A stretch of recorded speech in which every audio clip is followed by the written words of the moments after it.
In this video, we will discuss where actually Elder Scrolls 6 is and what happens to it. There are some leaks which we must discuss in this video. Elder Scrolls 6 is the game that has become almost mythical in the gaming world. We've been waiting for this game for what feels like an eternity. The initial teaser trailer, that breathtaking vista that ignited our imaginations, dropped back in 2018, and since then no news after 5 years, half a decade. But we do have some updates, even if they are a bit slow coming. The most consistent piece of information we have is that the Elder Scrolls 6 is still in early development. Petty Highness, the public face of Bethesda for many years, has reiterated this point on several occasions. Now, what's early development actually means to Bethesda? Is it a conceptual art? Is it pre-production? Is it the initial stages of world building? But it does mean they are actively working on it in some capacity. To try and parse this a bit, let's talk about what early development could entail. At the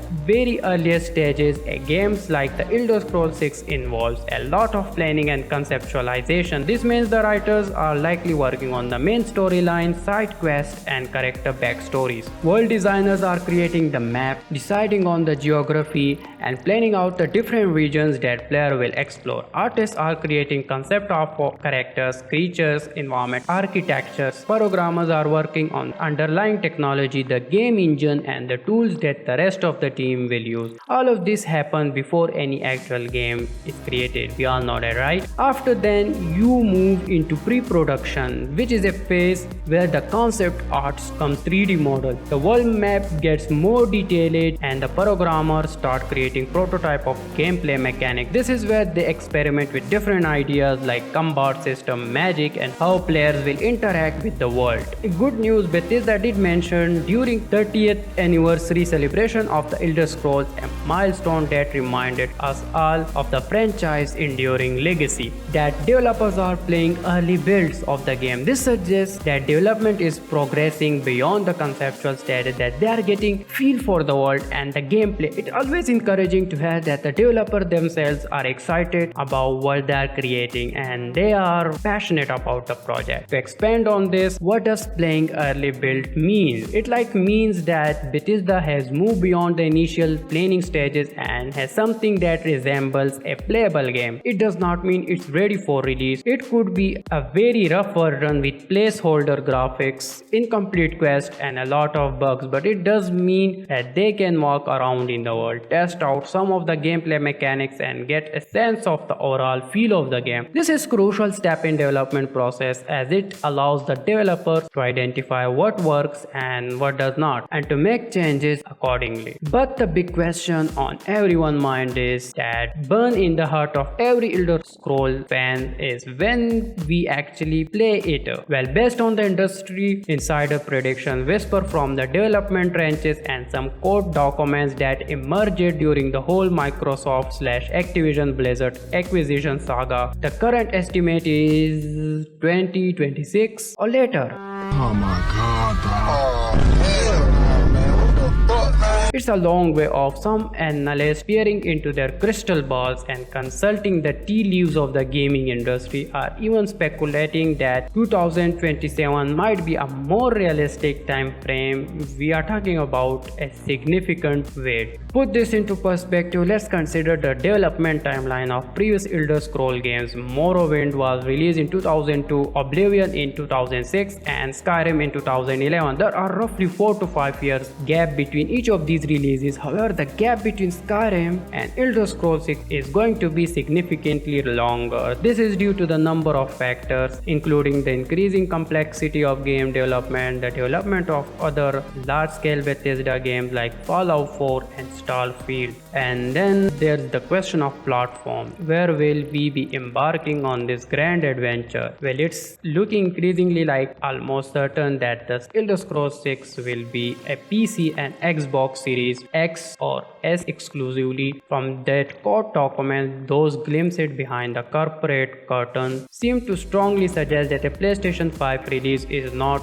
in the cards. And given that Starfield, Bethesda, other massive undertaking has moved on to current gen hardware, an Xbox One release seems highly unlikely as well. This could be a major shift in the landscape for Elder Scrolls fans. This potential exclusivity deal has been a major talking point among gamers. On the other hand, some argue that it's a natural consequences of Microsoft's acquisition of Bethesda, that it makes sense for them to focus on their own platform. On the other hand, many PlayStation fans are disappointed, feeling like they're being left out of a major gaming experience. This decision could have a significant impact on console sales and the overall dynamics of the gaming industry. Now let's talk about the setting, the canvas upon which this new epic will be painted. The most popular theory right now, the one that dominates the forums and fuels the speculation, is Hammerfell, the home of the Redguard. This theory is largely based on the cryptic tweet from Bethesda few years ago, a tantalizing hint dropped into the digital ether, which seemed to point in that direction.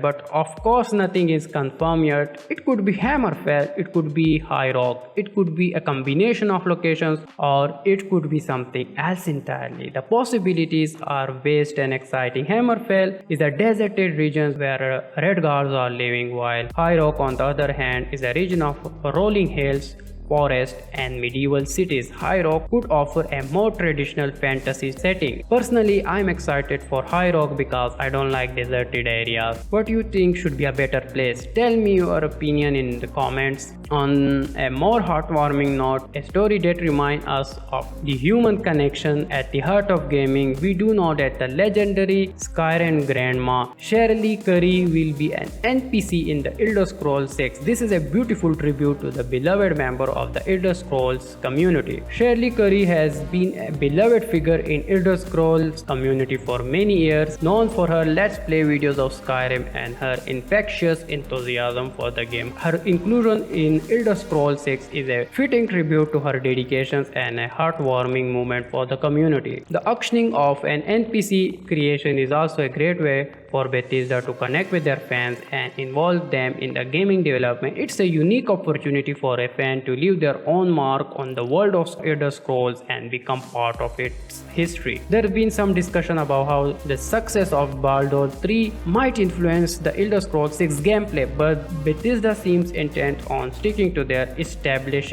RPG formula. What do you think, guys? So to sum up, the Elder Scrolls 6, it's still coming, shrouded in mystery and still a way of demanding our patience, and it's probably going to be a PC and Xbox exclusive, a decision that could reshape the console landscape. But hey, at least we know they're working on it, right? In the meantime, we can always replace Skyrim with some great mods that the community is offering. I was a kid when first Skyrim is announced, and now I'm a full grown ass man which is eagerly waiting for Elder Scrolls 6 release. I hope I can see it before my Sovereign Guard with it. Guys, if you find this video informative, give a like to this video, don't forget to subscribe my channel. You can join my Patreon where you will get exclusive stuff, and this will also support this channel. Goodbye and take care of yourself.